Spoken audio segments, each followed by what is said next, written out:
আপনি যখন এই কথা বলছেন, আমাদের একজন দর্শক এই মন্তব্য পাঠিয়েছেন যে ফেসিস্ট আমলে রুমিন ফারহানার প্রতিবাদী ভয়েস আমাদের সকলকে প্রেরণা যোগাতো, এখন কিছু কিছু এলাকায় বিএনপির অপকর্মের বিরুদ্ধে আমরা কি সেই একই কণ্ঠ শুনতে পাবো কিনা? ইন্টারেস্টিং। গুরুত্ব না দিলে কেন দিচ্ছে না? কারণ তারা কি মনে করছে যে কোনো ব্যবস্থা নেওয়া হবে না? কিন্তু আমরা তো বেশ কয়েকটি জায়গায় ব্যবস্থা নিতেও দেখলাম, তাই না? যদিও পরবর্তীতে আমরা দেখেছি যে অনেককেই আবার স্থগিত পদ আবার ফিরে এসছে, কিংবা বিরাট অভিষেকও হয়েছে দলে। সেই টোলটা হতে পারে যে হয়তো আমাকে নমিনেশন দেওয়া হবে না, মন্ত্রিত্বের হয়তো প্রশ্ন থাকবে না। আগে তো বটে, কিন্তু ৫ আগস্টের পরে অনেক বেশি যৌক্তিক জায়গা থেকে এটা বলছেন, এবং এর জন্য আমি দেখতে পাচ্ছি যে তিনি বিএনপির মধ্যেও অনেক সমালোচিত হচ্ছেন। তিনি মানে মানে অনেক জায়গা থেকে বলা হচ্ছে যে তিনি যথেষ্ট পরিমাণে বিএনপি আর থাকতে পারতেছেন না, অন্যদিকে চলে যাচ্ছেন।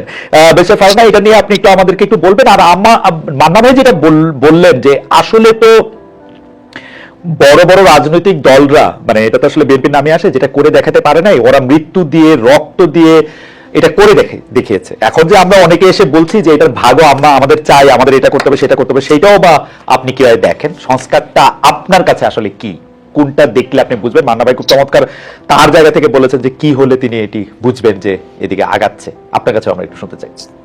আপনাকে অসংখ্য অসংখ্য ধন্যবাদ খালেদ ভাই। আমি মনে করি যে 5ই অগস্ট এবং এর আগের 1 মাস পুরো দেশ, জাতি, রাষ্ট্র, সমাজ একটা বড় ধাক্কার মধ্যে দিয়ে গেছে। এমন একটা অভ্যুত্থান যেটা হয়তো আর ঠিক অভ্যুত্থানটি হবার 1 সপ্তাহ আগেও কেউ চিন্তা করতে পারে নাই, এবং মোটামুটি সকল রাজনৈতিক দল সহ দেশের মানুষও এক প্রকার মেনে নিয়েছিল যে 2028 সাল পর্যন্ত অ্যাটলিস্ট চোখ বন্ধ করে আওয়ামী লীগ থাকবে, এবং তারপরেও আরো 5 বছর থেকে সেটা সেই 41 পর্যন্ত গড়াবে কিনা সেটা নিয়ে নানান তর্ক বিতর্ক বা কিছু কথাবার্তা হয়তো সমাজে বা রাজনীতির মাঠে চালু ছিল। কিন্তু অ্যাটলিস্ট 28 পর্যন্ত মোটা দাগে সকলেই হাসিনাকে মেনে নিয়েছিল।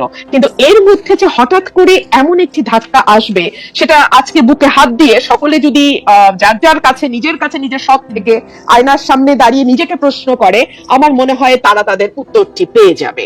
আর যে কথাটি আপনি বলছেন যে খুব বেশি বোধহয় আর পার্টিজান থাকা যাচ্ছে না, খুব বেশি বোধহয় বিএনপি আর আমাকে মনে হচ্ছে না, তার কারণ সম্ভবত এই ধাক্কাটি না আমার মনে হয় প্রত্যেকের ভেতরেই নাড়া দিয়ে গেছে। ধরুন, আমি যদি একজন ব্যক্তিগত রাজনীতিবিদের বা একজন রাজনৈতিক ক্ষুদ্র কর্মী এবং একজন আইনজীবী মানবাধিকার কর্মীর চোখ দিয়ে পুরো ঘটনাটিকে দেখি, আমার কাছে মনে হয়েছে কেবলমাত্র একটি নির্বাচন, কেবলমাত্র মন্ত্রিসভার মুখগুলোর পরিবর্তন, কিংবা কেবলমাত্র সংসদ সদস্যদের এক পালের পরিবর্তে অন্য পাল গিয়ে সংসদে বসে যাওয়ার জন্যই এই 2000 মানুষ রক্ত দেয়নি। আবু সাইদ একেবারে নির্ভীক চিত্তে একটা গুলি, তারপরে আরেকটা গুলি, এবং ধীরে ধীরে তার মাটিতে বসে পড়া, এই বিষয়গুলো আসলে না এক পাল মানুষের বদলে আরেকটা পাল মানুষের বসে যাবার জন্য হয়নি। এবং আমার কাছে মনে হয়েছে যে আমার চিন্তার জগতে যে বিরাট একটি ধাক্কা লেগেছে, এই ধাক্কাটি আসলে সকলেরই কম বেশি লেগেছে, কিন্তু এটার স্থায়িত্ব বা এটার ইম্প্যাক্ট এক একজনের জীবনে এক এক রকম হবে। ধরুন, আমার কাছে মনে হয়েছে যে একটি সুষ্ঠু নির্বাচন, বাংলাদেশে যদি একটি সুষ্ঠু নির্বাচনের ধারাবাহিকতা থাকতো, তাহলে কি হতো? তাহলে 2014 সালে হাইলি লাইকলি বিএনপি সরকার গঠন করত এবং শেখ হাসিনা এবং আওয়ামী লীগ বিরোধী দলে বসতো। 18তে গিয়ে হয়তো আবার তারা ক্ষমতায় যেত, 24-এ হয়তো আবার অন্য আরেকটি দল বিএনপি হয়তো ক্ষমতায় আসতো। এইভাবে একটা পালা বদলের মধ্যে দিয়ে যেত, এবং পালা বদলের মধ্যে দিয়ে গেলে যে বিষয়টি হতো খালেদ, আমার কাছে মনে হয় রাষ্ট্রের যে প্রতিষ্ঠানগুলো যেগুলোকে দুমড়ে মুচড়ে ভেঙে ফেলা হয়েছে 15 বছরে, সেই প্রতিষ্ঠানগুলোকে এভাবে হয়তো ভেঙে ফেলা যেত না। আজকে যেভাবে আমরা দেখতে পাচ্ছি মসজিদের খতিব থেকে শুরু করে একেবারে পাড়ার স্কুলের হেডমাস্টার পর্যন্ত পালিয়ে যেয়ে প্রাণ বাঁচাচ্ছেন, কারণ সোশ্যাল টেক্সচারটা পুরোপুরি নষ্ট হয়ে গিয়ে একেবারে প্রান্তিক লেভেল পর্যন্ত সকলকেই এক দলের সদস্য হয়ে যেতে হচ্ছে। এই অবস্থাতে বাংলাদেশ যেত না। একটা পাওয়ারের একটা ব্যালেন্স থাকে, ভার্টিক্যাল এন্ড হরাইজন্টাল। ভার্টিক্যালটা হয় রাষ্ট্র, হরাইজন্টালটা হয় সমাজ। কিন্তু আমাদের এই সমাজের টেক্সচারটাকে, সমাজের বুননটাকে খুবই সিস্টেম্যাটিক্যালি হত্যা করা হয়েছে, এবং হত্যা করা হয়েছে খুবই একটা পারপাসফুলি, একটা মানে লক্ষ্যকে সামনে রেখে। লক্ষ্যটা হচ্ছে আমাকে যে কোনো মূল্যে ক্ষমতায় থাকতে হবে।